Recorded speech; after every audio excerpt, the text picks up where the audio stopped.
Бұл оқиғадағы әйелді өз басым көзіммен көргенім жоқ.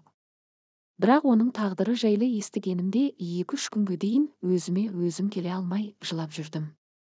Неге деп өзіме мың қайтара қойған сұрағыма жауап таба алмадым. Мүмкін бұған оқырмандардан жауап табылып қалар. Туыс әпкем бір шаруалармен келіп үйге қонып қалды. Көптен бері көріспегендіктен түн ортасына дейін әңгімелестік. Алдымен өзімізбен туыстардан басталған әңгіме қыза келе жора жолдас, көз көрген таныстарға қарай ойысып кетті. Ортақ тақырыбымыз маскүнем еркекпен шырылдаған әйел жайлы.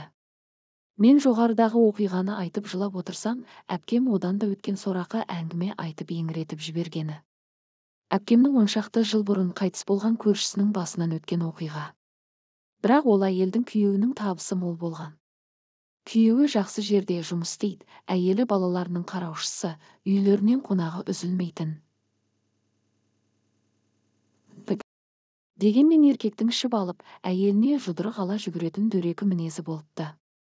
Әйелі қанша таяқ жеп денесі көкала қойдай болып жүрсе де, ағайын туғанын шақырып, күйеуін ортаға салып көрмеген жан ет дейді әпкем. Кейде орнынан тұра алмайтын халге түсіп қалатын жағдайлары боп тұрады екен.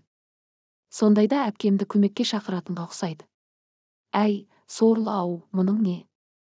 Сөзімді сөйлейтін ешкімің жоқ па? Біреуін шақырып, мынаны құтырта бермей, бір басып қоймайсың ба? Деген әпкеме, азаматымның абыройын түсіріп нем бар? Өз емес, ішіне түскен жынды судың әлегі ғой. Балдарым өссе ұялып қояр дейді екен. Ой, тоба-ай, әйел емес, әулие шығарсың дейтінмін дейді әпкем. Сөйтіп жүргенде бір күні әлгі әйел өмірден озыпты. Таңертең ерте соның үй жағынан балаларының азан-қазан боп жылағанын естіп, жүрегім су ете қалды дейді әпкем. Жаным қалмай жүгіріп барсам, үлкен қызы. Тәтем мас боп келіп, апамның басын цементке әбден соғып ұрды. Бізді сыртқа қуып жіберді. Бір кезде апам жанымызға кеп жатып бәріміздің басымызды сипалап әбден жылады. Таңға жақын қарасам, апам қиналып жатыр екен. Қолынан ұстап едім, маған бір қарады да өліп қалды деді еңіреп. Інісі, апам өлген жоқ, талып қалды. Тәтем докторға әкетті. Қазір келеді екеуі де деп жылай. Анасын өлімге қимағаны ғой. Оның сол күні түстен кейін ауруханада жатып жан тапсырғанын естідік. Кейін ауыл аймаққа байғұсты байы ұра беріп мен суғып жіберіп деген әңгіме тарады. Бірақ күйеуі бәрін ақшамен жауып тастады ма, сотталған жоқ әйтеуір. Осыны айтқанда әпкемнің даусы тарғылданып кетті.